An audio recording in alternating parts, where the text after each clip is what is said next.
Hey guys, welcome back to the Readers. I hope you are having an amazing day. Let's get right into the stories. The first one is an entitled people story. This whole mess started about 8 months ago when I finally bought my dream house after years of saving every penny. It's not some fancy mansion, but it's perfect for me. A cozy 2-bedroom place with the most amazing backyard I've ever seen. The real selling point was this massive oak tree that's probably over 100 years old. The thing is absolutely gorgeous, with branches that spread out like an umbrella and provide the most incredible shade. The previous owner was an elderly man who'd lived there for decades and had turned the whole backyard into this amazing garden paradise. When his family put the house on the market after he passed away, I knew I had to have it. I spent the first few weeks just working in the garden, learning about all the different plants and flowers that were already established. It was therapeutic after long days at work, and I was really starting to feel like this place was home. That's when I met my new neighbor. I was out there one Saturday morning pruning some rose bushes when this woman came walking over from the house next door. She looked to be in her 40s, perfectly put together in that aggressive suburban mom way. She introduced herself as my new neighbor and said she'd just moved in with her husband and 2 kids. The conversation started out normal enough. She complimented the garden and told me how she'd always admired it from across the fence. Then she said something that should have been a red flag, but at the time I thought it was just a sweet comment about the previous owner. She pointed at the oak tree and said it was wonderful to see the old family tree again. She mentioned that her great-uncle had always said this tree had the best shade in the whole county. I figured she was just being sentimental about the old man who used to live here, so I smiled and agreed that it really was a beautiful tree. Looking back, I should have paid more attention to the way she said family tree. About a week later, I came home from work around 6 in the evening to find the most bizarre scene in my backyard. There was a full picnic happening under my oak tree. This woman, her husband, and their 2 kids had spread out a blanket, set up a cooler, and were eating dinner on my lawn like it was a public park. The kids had toys scattered everywhere, and they all looked completely comfortable, like they belonged there. I stood there for a moment, wondering if I was seeing things correctly. Then I walked over and politely told them I thought there might be some misunderstanding, since this was my private property. The woman didn't even look embarrassed. She just waved her hand dismissively and told me not to be silly, that they were family. She said the previous owner had always wanted them to enjoy this land and that he would be horrified if he knew I was trying to keep them out. I explained again that this was my yard, that I owned the entire property, and asked them to please pack up their things. That's when she really showed her true colors. She got this condescending tone and started talking about how a verbal family promise of land use was a time-honored tradition. She claimed it was practically common law, and that the piece of paper I had from the bank didn't erase generations of family history. I was stunned. I'd never heard such complete nonsense in my life. I told them firmly that they needed to leave, and eventually they did pack up their stuff. But the woman made sure to sigh dramatically and mutter loudly about rude newcomers with no respect for family as they gathered their things.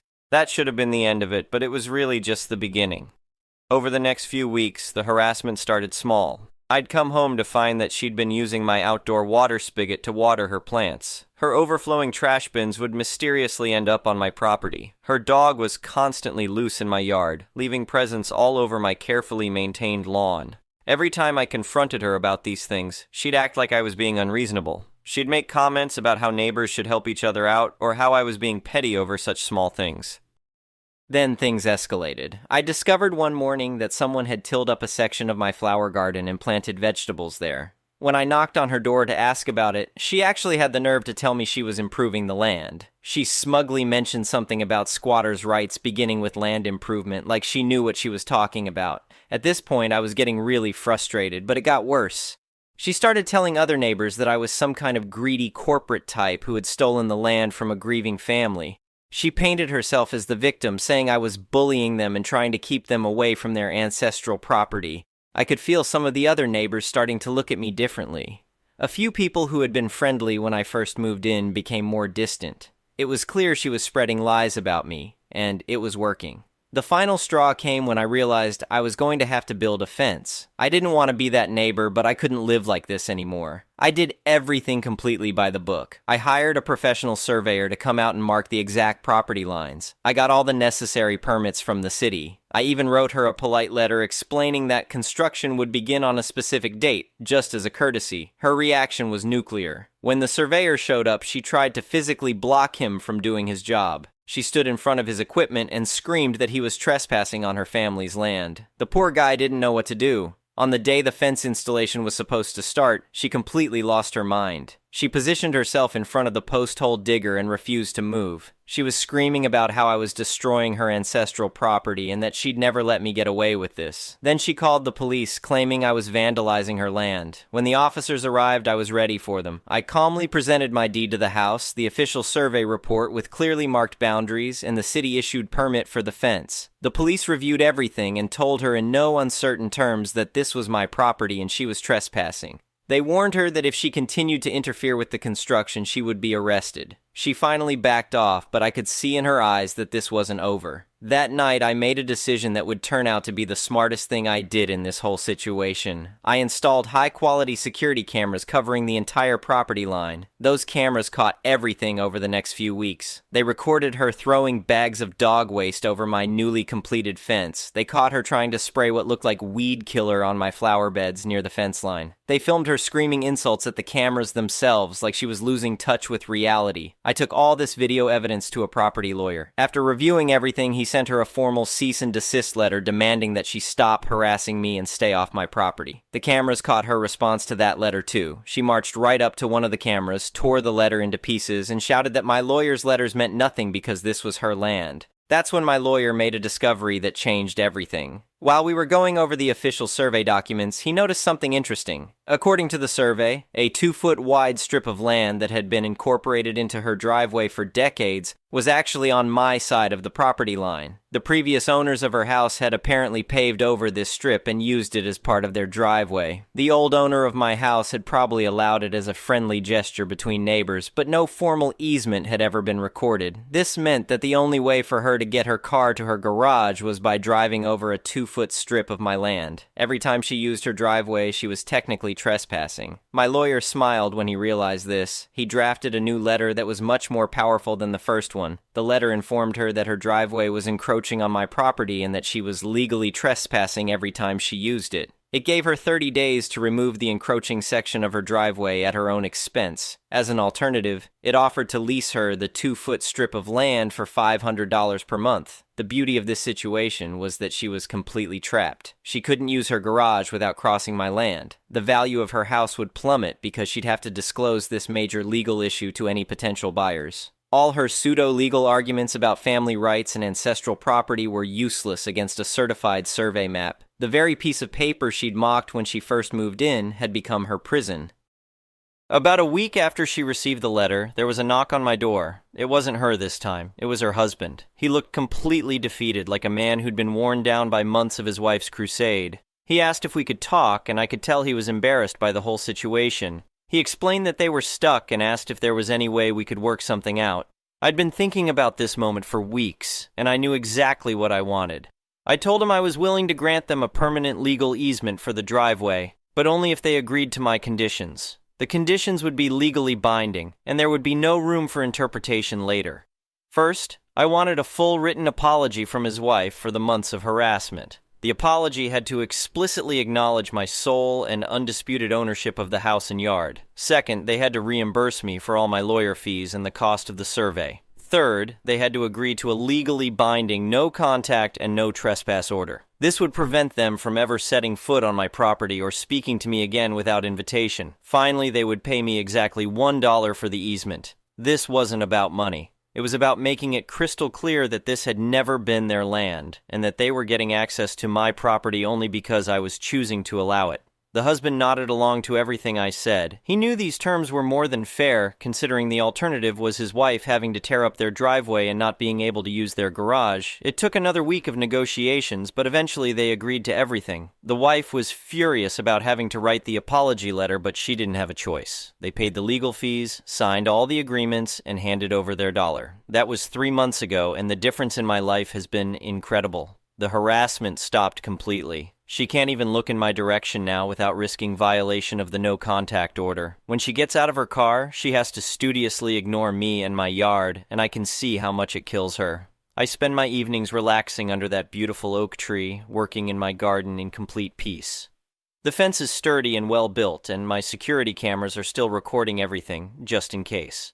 The best part is that this whole ordeal actually brought me closer to some of the other neighbors. Once the truth came out about what had really been happening, several people apologized for believing her lies.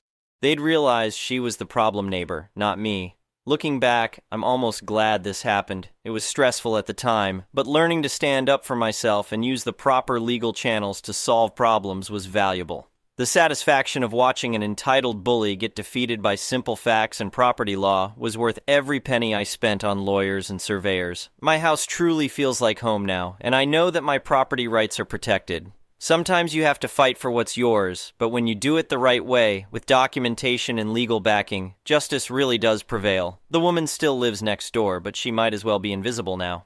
Every time I see her carefully avoiding eye contact as she walks from her car to her front door, I'm reminded that bullies only have power when you let them. Once you stand up to them with facts and the law on your side, they usually crumble pretty quickly. I'm planning to expand my garden this spring, maybe add some new flower beds near the fence line. After all, it's my property and I can do whatever I want with it.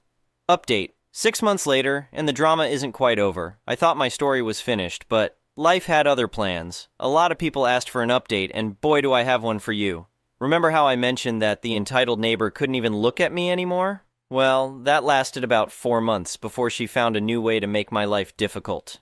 It started when I decided to follow through on my plan to expand the garden. I hired a landscaping company to install some new flower beds and a small decorative pond near the back corner of my yard. Everything was going perfectly until the 3rd day of construction. I came home from work to find 2 city inspectors in my backyard, measuring and taking photos. Apparently, someone had filed a complaint claiming I was building structures too close to the property line and potentially damaging the root system of that beautiful oak tree. The inspectors were actually really nice about it. They showed me the complaint form, and while the name was redacted, it was pretty obvious who had filed it. The complaint claimed I was destroying historic landscaping and potentially damaging a tree that was supposedly protected by some made-up historic preservation ordinance. I pulled out my permits and showed them that everything was well within legal limits. The landscaping company had done their homework and made sure we weren't violating any actual regulations. The inspectors looked over everything, took some measurements, and confirmed that there were no violations. But here's where it gets interesting. One of the inspectors mentioned that this was the 3rd complaint they'd received about my property in the past month. Someone had also reported me for having an illegal fence and for supposedly running a business out of my home. All the complaints were completely baseless, but they were clearly part of a pattern of harassment designed to waste city resources and make my life difficult. The inspector actually looked embarrassed when he told me about it, and he suggested I might want to document the pattern in case it continued. That evening, I called my lawyer again. He wasn't surprised to hear from me, and when I explained the situation, he immediately knew what we needed to do. The next morning, we filed a formal harassment complaint with the city against my neighbor. We included documentation of the original property dispute, copies of the frivolous complaints she'd been filing, and evidence that she was deliberately misusing city services to harass me. But the real bombshell came 2 days later. I was working in my garden when I noticed a man with a clipboard walking around my neighbor's backyard. He was measuring things and taking photos, just like the city inspectors had done. I didn't think much of it until my other neighbor mentioned that there was a surveyor working next door. That got my attention. Why would they need a surveyor? I found out the answer the next week when my lawyer called me with some very interesting news. Apparently, my entitled neighbor had hired her own surveyor to try to dispute the original property lines. She was convinced that the survey I'd paid for was wrong and that she could prove her driveway was actually on her own land. Her surveyor's report came back with the exact same measurements as mine. The 2-foot strip was definitely on my property, and there was no way around it. But here's where her entitlement reached new heights. Instead of accepting reality, she filed a lawsuit against me, claiming that I had somehow falsified the original survey and that she was the victim of fraud. My lawyer was actually excited when he told me about the lawsuit. He explained that this was exactly the kind of frivolous legal action that could result in serious consequences for her, including having to pay all my legal fees and potentially facing sanctions from the court. The lawsuit was completely ridiculous. She was essentially arguing that 2 different professional surveyors had conspired with me to falsify property records, and that the city had issued permits based on fraudulent information. She had no evidence to support any of these claims. My lawyer filed a motion to dismiss, along with a counterclaim for malicious prosecution and harassment. We also requested that the court impose sanctions on her for filing a frivolous lawsuit. The hearing was scheduled for 6 weeks later, and I have to admit I was nervous. Even though I knew I was in the right, being sued is stressful no matter what. I needn't have worried. The judge took one look at the evidence and was clearly not impressed with my neighbor's case. She had no documentation to support her claims, no expert testimony to contradict the surveys, and no legal basis for arguing that established property lines were somehow fraudulent. When her lawyer tried to argue that there was some kind of conspiracy against his client, the judge actually interrupted him and asked if he was seriously suggesting that 2 independent surveyors and the city planning department had all collaborated to defraud one homeowner. The lawyer couldn't answer that question because the whole premise was obviously absurd. The judge dismissed her lawsuit and granted my counterclaim, but the real satisfaction came when he addressed her directly from the bench. He told her that filing frivolous lawsuits wastes court resources and constitutes harassment of other citizens. He imposed sanctions requiring her to pay all my legal fees from both the original property dispute and this new lawsuit. The total came to just over $8,000. But he wasn't done. He also issued a formal restraining order preventing her from filing any future legal actions against me without first getting permission from the court. Essentially, if she wants to sue me again, she has to convince a judge that she has a legitimate case before she's even allowed to file.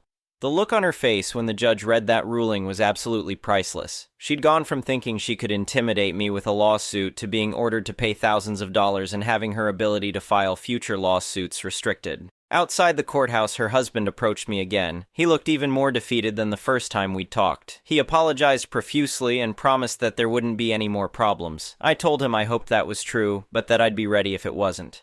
That was 2 months ago, and things have been completely quiet since then. No more frivolous complaints to the city, no more harassment, no more legal drama. My neighbor has to walk from her car to her front door knowing that she owes me $8,000 and that any future harassment could land her in serious legal trouble. The landscaping project was completed without any further interference, and my backyard looks absolutely amazing now. The new flower beds are thriving, and the small pond has become a favorite spot for local birds. I've even started hosting small garden parties for some of the neighbors who supported me through this whole ordeal. The best part is that property values in the neighborhood have actually gone up since all this drama ended. It turns out that having a resident who constantly files frivolous complaints and harasses neighbors is bad for everyone's home values. Now that she's been legally muzzled, the whole street is more peaceful. I've learned a lot from this experience.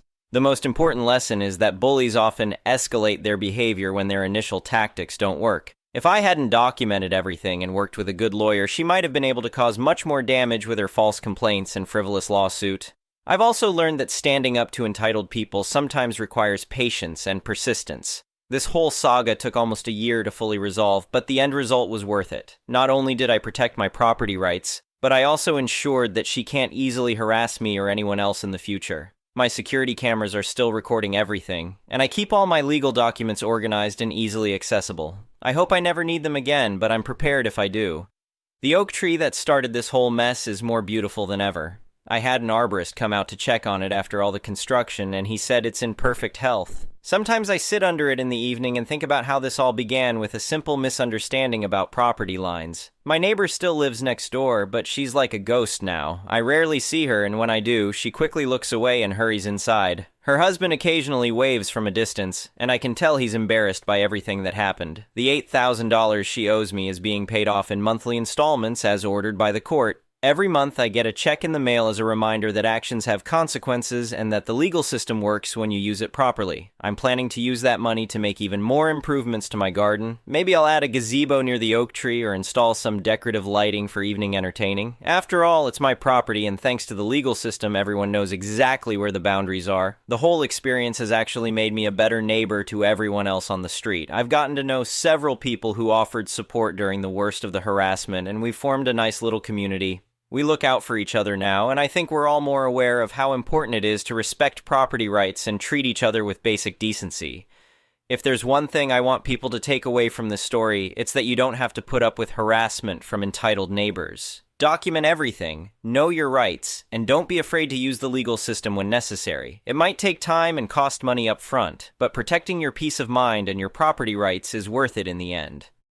And sometimes, just sometimes, justice is served with a side of poetic irony. The woman who claimed my legal documents were just worthless pieces of paper ended up losing $8,000 because of the legal documents that proved she was wrong.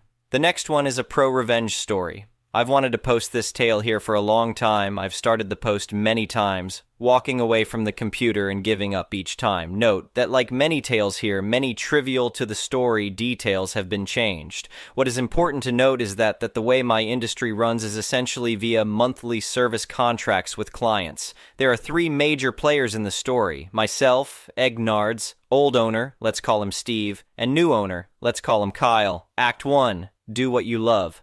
As an aimless teenager, I started working for a small business owned by Steve. It turns out I really enjoyed what I did, so slowly over time my life plans shifted to make sure I could continue to work for Steve for the long term. This included transferring to a local college, and because the business was predominantly run on part-time hours, making sure that any other jobs I had never conflicted with the hours I was expected to work for Steve. Steve was flawed, but overall a good boss who mostly looked out for me. I certainly think over the years he had taken advantage of me in small ways, but looking back I really have no complaints. The thing is that while when I started working for Steve, the business name recognition was always directed towards Steve. Over the years it eventually became, "Go to Egnards, he's the best."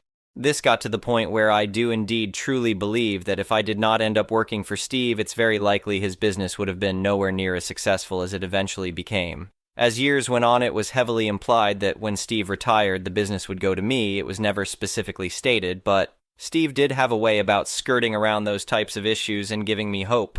Act 2. Enter Kyle.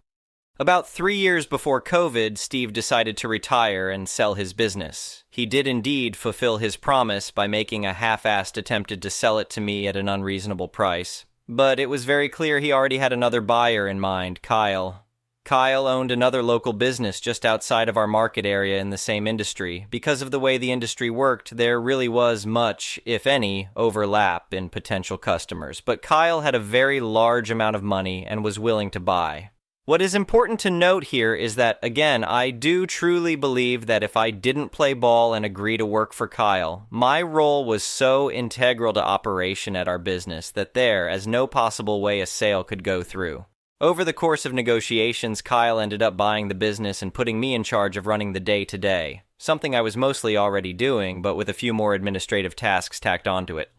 The thing is, my name was still the name in town, and Kyle made zero effort to ever be on location, so nobody that did business with us ever really knew who Kyle was. Act 3. Kyle's kind of a dick, and how I learned to stand up for myself. All was well for a while. Kyle would openly talk about me being the head honcho at my location, and mostly left me alone to deal with my clients in the professional and personable nature that I had learned from Steve. Things first came to a head a year before COVID when Kyle sent me to an industry conference for 4 days. I would need to take off time from my other job, which I was fine with. At the conclusion of the conference, I put in an hour's request for the hours I spent at the conference, and I was super nice about it. Actually, I should have clocked all hours at the convention each day, but instead did not account for hours for seminars that would help my boss but were ones I had wanted to attend. The request was denied, and I was told, industry conferences are enriching activities, we pay for your admission, but they're on your own time.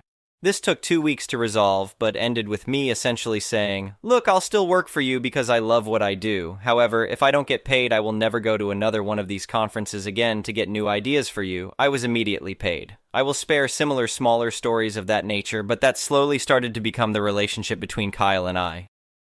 Act 4. COVID hits. When COVID hit, our locations were shut down, and for 3 weeks we weren't able to do anything. Meanwhile, our clients were still paying for services, and because Kyle had recently moved to a new client payment portal that I hadn't been trained on yet, I wasn't able to help any clients get their money back. At one point, I messaged Kyle about going virtual and being able to still assist clients, and got a very angry text back, full of curses, that essentially said, "Look, you're not the boss, go duck yourself, you had your chance to be the owner and turned it down. I'm in charge." We did eventually go virtual about a week later. The big problem, of course, being that I would receive daily texts / emails / calls from clients about their memberships, bills, and there was nothing I could do to help them. It was at this point that I knew crap was hitting the fan, and I needed to start doing something. So over the course of the next 2 months, I did a couple things. Spent an inordinate amount of time studying the best business structures, communicated with all of the other staff at my location about my intentions, continued to give 110% to my clients in a virtual capacity, built a website and social media presence from the ground up. I don't think Kyle was expecting any of this, and he probably didn't also realize that because I often had to do back-end stuff from home, I also had what was essentially a little black book of every client, their email addresses and phone numbers. Act 5. Surgical strikes. When everything was ready, I waited very patiently only the end of a service month. As I mentioned, all of our clients had monthly costs, and I didn't want to put anyone out of any part of their costs. On the last weekday of the month, I instructed the staff who would be helping clients that day to tell them to check their emails at the end of the day.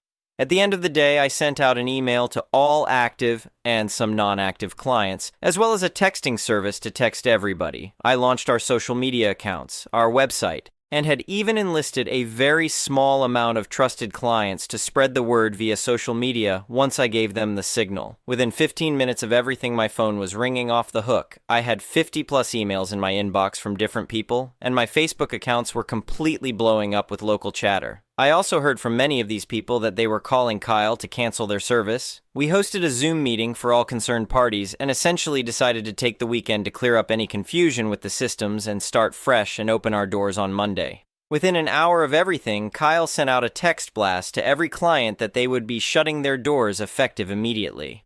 At the start of COVID, we had roughly 50 active clients at the business. On my first day of business, I had signed up 75 active clients, many inactive ones telling me, yeah, we stopped doing business with you guys because Kyle was kind of a dick. What is really important to keep in mind here is that I never wanted to, nor cared to be, a business owner.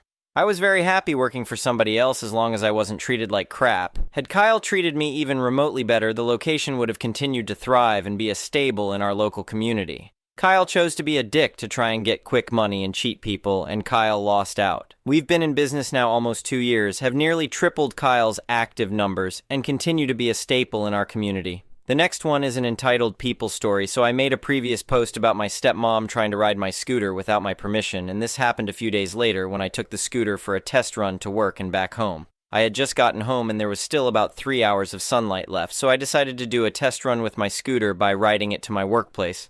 Then coming back home. Simple, right? Sorta, because people get huffy and puffy about biking or scooters being on the sidewalk, I decided to ride my scooter in the parking lane and keeping my eye on traffic, as well as crossing the road and staying within speed limit 30 miles per hour, while my scooter's max speed was 15 miles per hour.